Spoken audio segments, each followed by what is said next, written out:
नमस्कार दोस्तों, आज की नई ब्लॉग में फिर से स्वागत है आप सभी का। तो मैं आज जा रहा हूं कॉलेज ग्राउंड में, और कॉलेज ग्राउंड जाने के लिए पैदल ही जाना पड़ रहा है। बहुत दूर से पूरा पार्किंग चारों तरफ से घेर दिया गया है, गाड़ी को आने नहीं दिया जा रहा है बाइक तक। तो मैं घर से पैदल आ रहा हूं और पहुंचने ही वाला हूं। और यहाँ पर कहाँ पार्किंग है, वहाँ पार्किंग नहीं किए हैं, इसलिए यहाँ से गाड़ी उठा के लेके जा रहा है।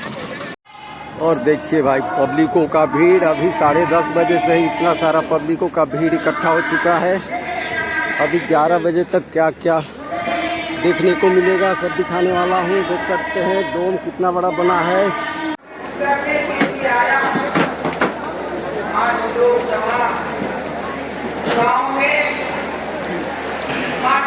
देखिए कितना सारा यहाँ इंसान आके भर गए हैं, पूरा जनता खचाखच भर चुका है। और अभी 9 बज रहा है, 9 बजे से ही पूरा पंडाल भर चुका है। लोगों के लिए बैठने के लिए जगह नहीं मिल रहा है।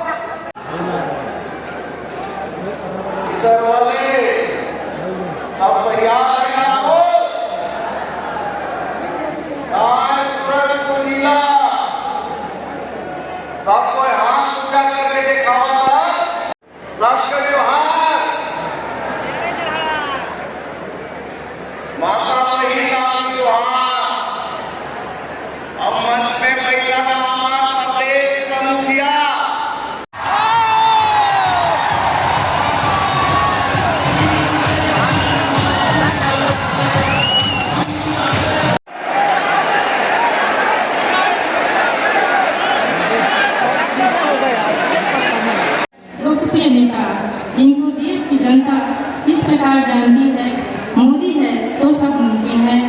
ऐसे जन आकांक्षाओं पर खरा उतरने वाले, भारत देश की माताओं एवं बहनों को नया जीवन प्रदान करने वाले, बहनों के चेहरों पर मुस्कान बिखेरने वाले, महिलाओं को राजनीतिक रूप से सशक्त बनाने हेतु 33% का आरक्षण प्रदान करने वाले, भारत माता के सपूत, किसानों के जीवन में आर्थिक उन्नति लाने वाले, उनके जीवन में नए उजाले लाने वाले हम सभी भारतवासी जिनके संरक्षण में खुद को सुरक्षित महसूस करते हैं, ऐसे देश के यशस्वी प्रधानमंत्री माननीय मोदी जी को मैं ससम्मान सादर आमंत्रित करती हूँ।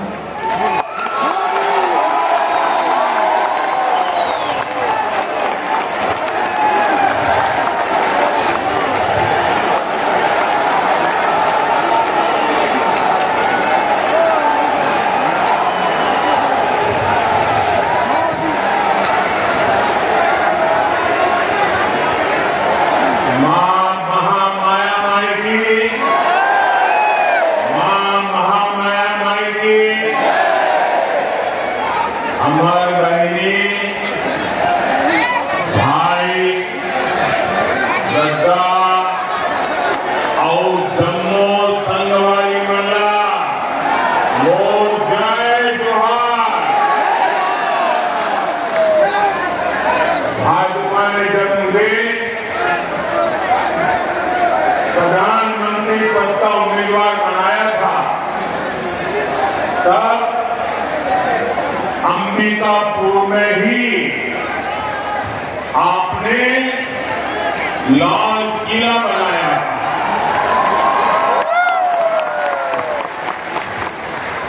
और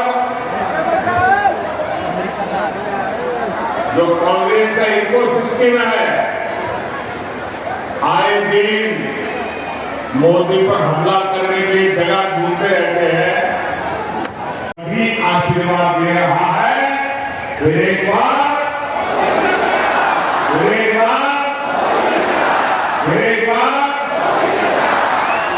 साथियों, कुछ महीने पहले मैंने आपसे छत्तीसगढ़ से कांग्रेस का भ्रष्टाचारी पंजे को साफ कर दिया, और आज देखिए आप सबके आशीर्वाद से सरगुजा की संतान, आदिवासी समाज की संतान आज छत्तीसगढ़ का मुख्यमंत्री के रूप में छत्तीसगढ़ के सपनों को साकार आखिरी है।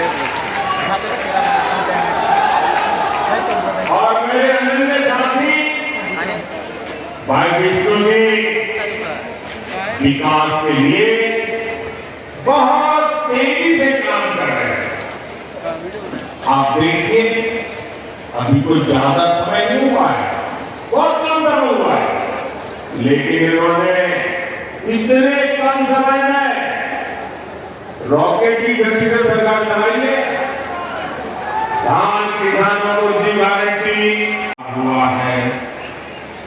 छत्तीसगढ़ में जिस तरह कांग्रेस के घोटाले वालों पर एक्शन हो रहा है, ये पूरा देश देख रहा है। साथियों, मैं आज आपसे विकसित भारत, विकसित छत्तीसगढ़ के लिए आशीर्वाद मांगने के लिए आया।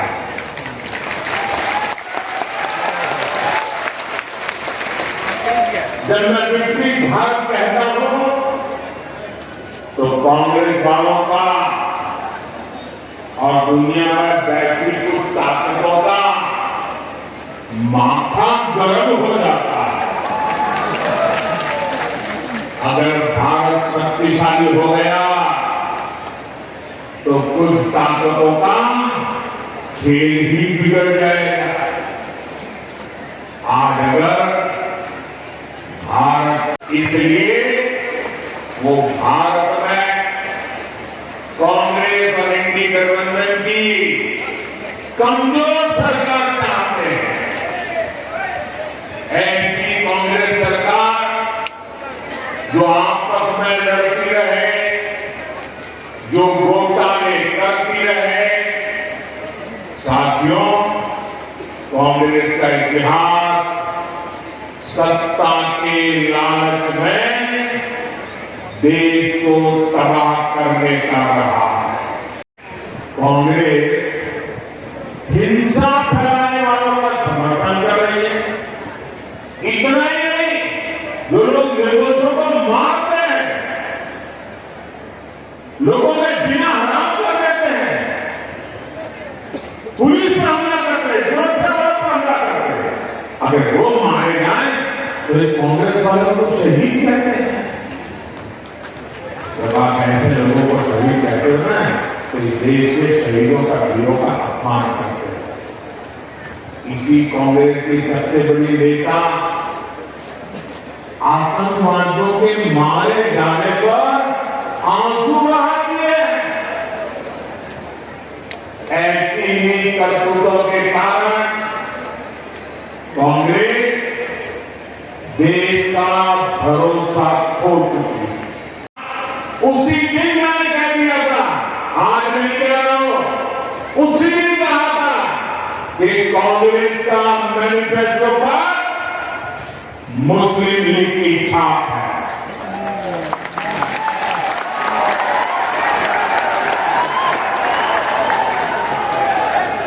साथियों, जब संविधान बन रहा था, सभी बुद्धिमान लोगों के चिंतन मनन के बाद बाबा साहब अम्बेडकर के नेतृत्व में ये तय किया गया था कि भारत में धर्म के आधार पर आरक्षण नहीं होगा, नहीं होगा। लेकिन वोट बैंक की भूखी कांग्रेस ने कभी इन महापुरुषों की बातों की परवाह नहीं की, संविधान की पवित्रता की परवाह नहीं की, बाबा साहब अम्बेडकर के शब्दों की परवाह नहीं की। कांग्रेस ने वर्षों पहले आंध्र प्रदेश में धर्म के आधार पर आरक्षण देने का प्रयास किया था। फिर कांग्रेस ने इसको पूरे देश में लागू करने की योजना बनाई। इन लोगों ने धर्म के आधार पर 15% आरक्षण की बात कही और यह भी कहा कि एससी, एसटी उसी में से कम करके, उसी में से चुना करके ये धर्म के आधार पर कुछ लोगों को आरक्षण दिया जाए। 2009 के अपने घोषणा पत्र में कांग्रेस ने यही इरादा भी जताया। 2014 में कांग्रेस के घोषणा पत्र में भी इन्होंने साफ साफ कहा था कि वो इस मामले को कभी भी छोड़ेंगे नहीं, मतलब धर्म के आधार पर आरक्षण देंगे। अगर दलितों का, आदिवासियों का आरक्षण कट करना पड़े तो करेंगे। कई साल पहले कांग्रेस ने कर्नाटक में धर्म के आधार पर आरक्षण लागू भी कर दिया था। जब वहां बीजेपी सरकार आई तो हमने संविधान के विरुद्ध, बाबा साहब आंबेडकर की भावना के विरुद्ध कांग्रेस ने जो निर्णय किया था उसको उखाड़ करके फेंक दिया और दलितों को, आदिवासियों को, पिछड़ों को उनका अधिकार वापस दिया। लेकिन कर्नाटक की कांग्रेस सरकार उसने और एक काम किया। मुस्लिम समुदाय में जितने भी जातियां हैं सबको उन्होंने ओबीसी कोटा में डाल दिया, ओबीसी बना दिया। उसका बड़ा हिस्सा कट गया और वो भी वहां चला गया।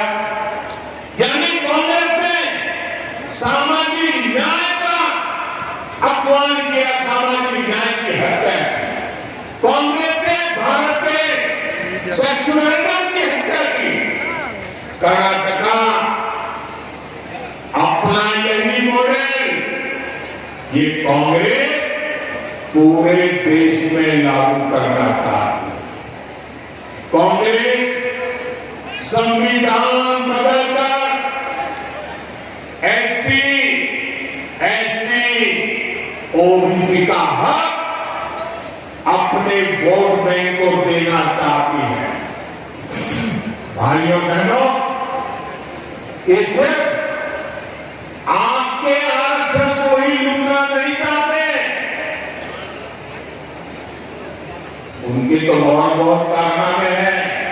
और इसलिए मेरे आदिवासी भाई बहनों को कहना चाहता हूं, मेरे दलित भाई बहनों को कहना चाहता हूं, मैं ओबीसी के भाई बहनों को कहना चाहता हूं, ये कांग्रेस के इरादे नेक नहीं है, संविधान के अनुरूप नहीं है, सामाजिक न्याय के अनुरूप नहीं है, भारत की बिल सामुदायिकता के अनुरूप नहीं है। अगर आपके आरक्षण की कोई रक्षा कर सकता है तो सिर्फ और सिर्फ भारतीय जनता पार्टी कर सकती है। और इसलिए आप भारतीय जनता पार्टी को भारी समर्थन दीजिए ताकि कांग्रेस की एक न चले, किसी राज्य में भी वो कोई हरकत न कर सके, इतनी ताकत आप मुझे दीजिए ताकि मैं आपकी रक्षा कर सकूं। साथियों, कांग्रेस की नजर सिर्फ आपके आरक्षण पर, आपके मकान, दुकान, खेत, खलिहान पर भी है। कांग्रेस के शाहजादे का कहना है कि ये देश के हर घर, हर अलमारी, हर परिवार की संपत्ति का एक्सरे करेंगे। हमारी माताओं बहनों के पास जो थोड़ा बहुत स्त्री धन होता है, गहने जेवर होते हैं, कांग्रेस उनकी भी जांच कराएगी। यहां सरगुजा में तो हमारी आदिवासी बहनें चंद्रमा पहनती है, हंसूली पहनती है, हमारी बहनें मंगलसूत्र पहनती हैं। कांग्रेस ये सब आपसे छीनकर वो कहते हैं हम इक्वली डिस्ट्रीब्यूट कर देंगे। अब आपको मालूम है ना वो किसको देंगे? मालूम है ना किसको देंगे? आपसे लूट करके किसको देंगे मालूम है ना? मुझे कहने की जरूरत है क्या? क्या ये पाप करने देंगे क्या? और कहते हैं कांग्रेस सत्ता में आने के बाद ही वो एक के बाद ऐसे क्रांतिकारी कदम उठाएगी। अरे ये सपने मत देखो, देश की जनता आपको ऐसा मौका नहीं देगी। साथियों, कांग्रेस पार्टी के खतरनाक इरादे एक के बाद एक इस अपने परिवार के साथ के पिताजी के भी सलाहकार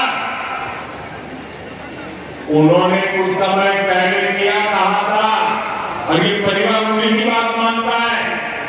उन्होंने कहा था कि हमारा देश का जो मिडिल क्लास है, मध्यम वर्गीय लोग हैं, जो मेहनत करके कमाते हैं, उन्होंने कहा उन पर ज्यादा टैक्स लगना चाहिए। इन्होंने कभी नहीं कहा है। अब ये लोग उससे भी एक कदम आगे चले गए हैं। अब कांग्रेस का कहना है कि वो इनहेरिटेंस टैक्स लगाएगी, माता पिता से मिलने वाली विरासत पर भी टैक्स लगाएगी। आप जब मैंने कहा कि अर्बन नक्सल शहरी माओवादियों ने कांग्रेस पर कब्जा कर लिया है, तो उनको लगा कि कुछ अमेरिका को खुश करने के लिए भी कहना चाहिए कि मोदी ने इतना बड़ा आरोप लगाया, तो बैलेंस करने के लिए वो उधर की तरफ मुद्दे का नाटक कर रहे हैं, लेकिन वो आपकी संपत्ति को लूटना चाहते, आपके संतानों का हक आज ही लूट लेना चाहते हैं। क्या आपको मंजूर है? ये आपको मंजूर है? जरा पूरी ताकत से बताइए, ऊपर कान को सुनाइए, ये मंजूर है? ये चलने देगा? आपको लूटने देगा? आपके बच्चों की संपत्ति लूटने देगा? साथियों, जितने साल देश में कांग्रेस की सरकार रही, आपका हक का पैसा लूटा जाता है, लेकिन भाजपा सरकार आने के बाद अब आपके हक का पैसा आप लोगों पर खर्च हो रहा है।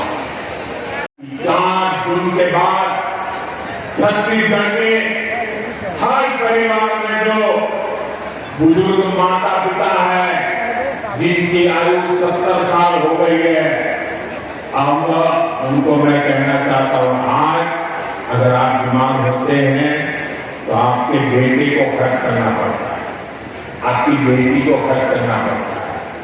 अगर 70 साल की उम्र हो गई है और आप बेटी पर बोझ नहीं बनना चाहते, तो ये मोदी आपका बेटा है, आपका इलाज मोदी करेगा, आपके इलाज का खर्च मोदी करेगा। सरगुजा के ही करीब 1 लाख किसानों के बैंक खाते में किसान निधि के 250 करोड़ रुपए जमा होते हैं, और ये आगे भी होते रहेंगे। साथियों, सरगुजा में करीब 450 ऐसी हैं जहां पहाड़ी कोरबा परिवार रहते हैं, पंडो, मांझी, मेवाड़ जैसी अनेक अच्छी हड्डी पिछड़ी जनजातियां रहती है, छत्तीसगढ़ और दूसरे राज्यों में भी रहती है।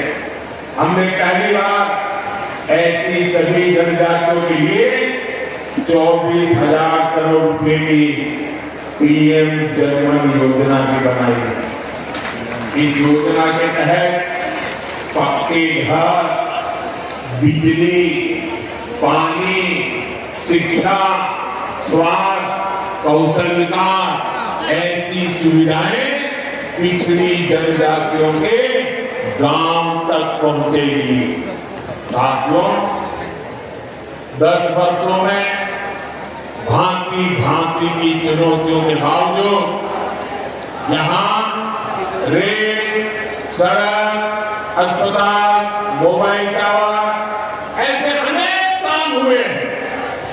यहाँ एयरपोर्ट की बरसों पुरानी मांग पूरी की गई है। आपने देखा है अंबिकापुर से दिल्ली के ट्रेन चली तो कितनी सुविधा हुई है। साथियों 10 साल में गरीब कल्याण, आदिवासी कल्याण के लिए हमने इतना कुछ किया, लेकिन ये तो सिर्फ ट्रेलर है, ट्रेलर। आने वाले 5 साल में बहुत कुछ करना है। सरगुजा को स्वर्गजा यानी स्वर्ग की बेटी है। यहाँ प्राकृतिक सौंदर्य भी है, कला संस्कृति भी है, बड़े मंदिर भी है। हमें क्षेत्र को बहुत आगे लेकर जाना है और इसलिए आपको हर बूथ पर कमल खिलाना है। साथियों 24 के इस चुनाव में आपके सेवक नरेंद्र मोदी को आपका आशीर्वाद चाहिए।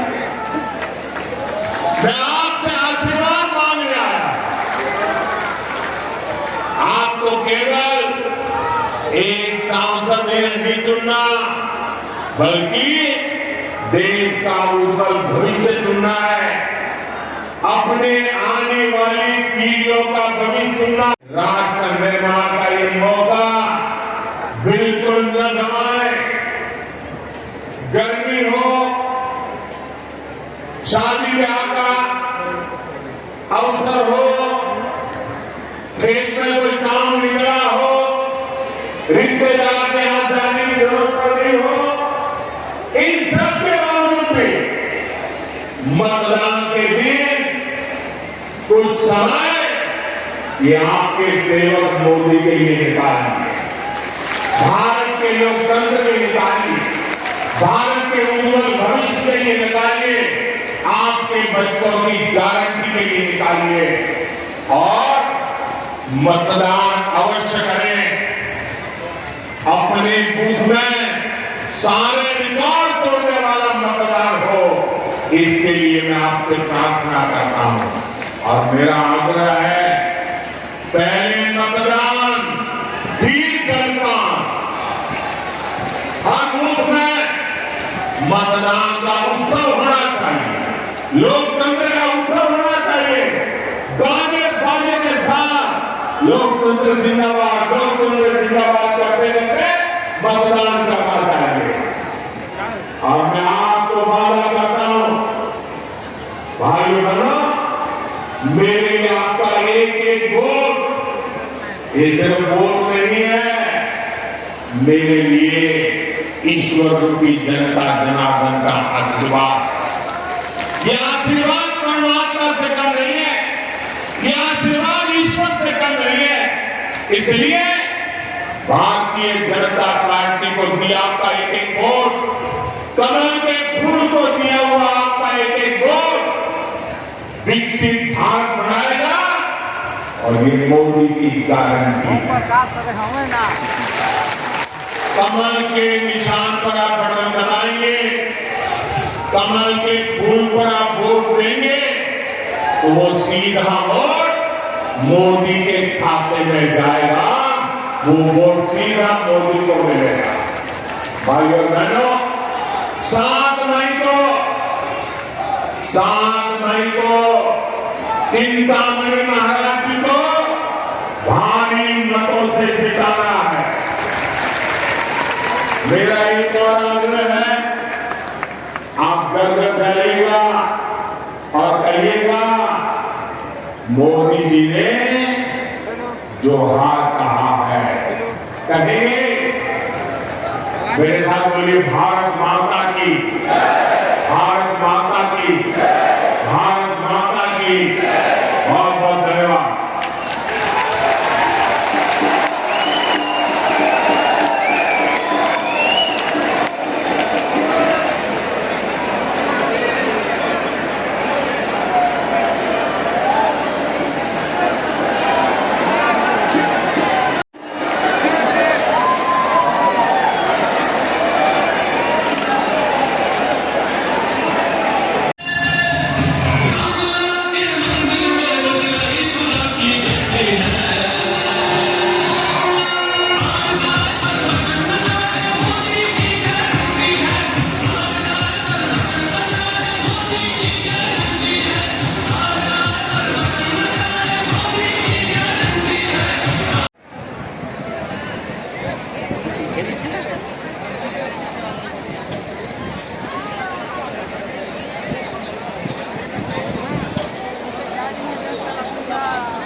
है।